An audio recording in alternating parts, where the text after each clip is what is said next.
दोस्तों हमें ठोस में रेखीय क्षेत्रीय और आयतन प्रसार गुणांक का अनुपात बताना है। हमने पिछले क्लास में पढ़ा था रेखीय प्रसार गुणांक होता है अल्फा, क्षेत्रीय प्रसार गुणांक होता है बीटा इक्वल टू 2 अल्फा, आयतन प्रसार गुणांक होता है गामा इक्वल टू 3 अल्फा। अगर इसका अनुपात निकालें तो अल्फा अनुपात बीटा अनुपात गामा, मार रखेंगे तो ये हो जाएगा अल्फा अनुपात 2 अल्फा अनुपात 3 अल्फा।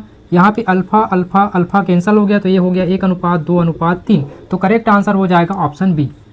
इस प्रकार से सॉल्व करना है। इस प्रश्न में हमको पूछा जा रहा है कि वस्तु ए व वस्तु बी में से वस्तु ए की विशिष्ट ऊष्मा जो है वस्तु बी की तुलना में कम है, तो दिए गए ऑप्शन में से क्या होगा। तो दोस्तों पिछले क्लास में हम लोगों ने पढ़ा था कि यदि किसी पदार्थ की जो विशिष्ट ऊष्मा अधिक होती है तो वह धीरे धीरे गर्म होता है और धीरे धीरे ठंडा होता है, लेकिन प्रश्न में हमको ऑलरेडी बता दिया गया कि इसकी विशिष्ट ऊष्मा जो है कम है। तो ए की विशिष्ट ऊष्मा कम है मतलब इसको गर्म करने के लिए कम ऊष्मा देना पड़ेगा और यह जो है जल्दी गर्म हो जाएगा क्योंकि इसकी विशिष्ट ऊष्मा कम है।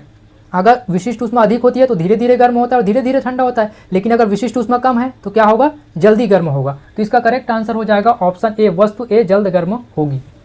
इस तरह से दोस्तों इस प्रश्न में हमसे पूछा जा रहा है कि नीचे दी गई वस्तुओं में से कौन सी वस्तु सबसे अच्छा ऊष्मा का चालक है। तो हमने थ्योरी सेक्शन में पढ़ा था कि धातुएं जो है ऊष्मा का अच्छा चालक होती है और अधातुएं जो है ऊष्मा का खराब चालक होती है। तो यहाँ पर देखते हैं लोहा, एस्बेस्टोस, कांच और लकड़ी में से लोहा जो है हमको धातु नजर आ रहा है, तो इसका करेक्ट आंसर हो जाएगा ऑप्शन ए। तो लोहा जो है ऊष्मा का सबसे अच्छा चालक होता है।